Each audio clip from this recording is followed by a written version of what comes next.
lang pang TV ang Aldab Love Team, maging sa statement shirts, pins at iba pang merchandise, nakatatak na ang mga bida ng kalyeserye. Yan ang chika ni Aubrey Carampel.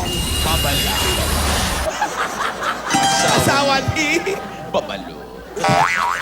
Ang mga patok na linya sa kalyeserye ng Eat Bulaga, disenyo na rin sa statement t-shirts, gaya ng mabibili sa online store ng isang young entrepreneur.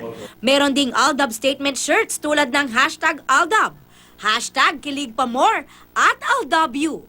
Bida rin ang mga Rogelio at Kwando. My dad was the one who told me to create. I watch Aldab, but I realized na we can actually make shirts and we can sell these to people. So I decided, since I know how to Photoshop, I just make a couple of designs, #Aldab, Aldab You, and I have a couple more designs on the way. Nung Lunes lang daw niya ipinost ang mga design sa website at marami na raw umu-order. May mga nag-i-inquire pa raw mula sa ibang bansa.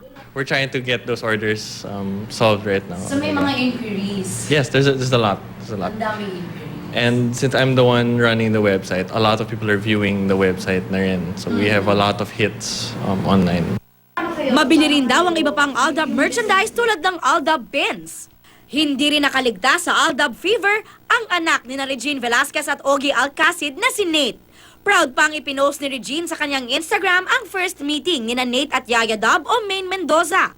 Kwento ng starstruck judge, crush daw ni Nate si Yaya Dab at palagi raw itong nanonood ng kalyeserye. Sabi niya sa akin, Mami, crush ko si Yaya Dab.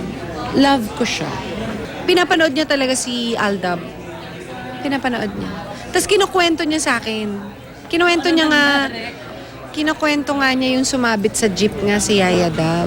Sabi pa ng Asia Songbird, natutuwa rin siya kay Yaya Dab na hindi lang magaling sa dub smash, kundi may ibubuga rin sa pagkanta. Kumakanta siya, may boses pala, oo.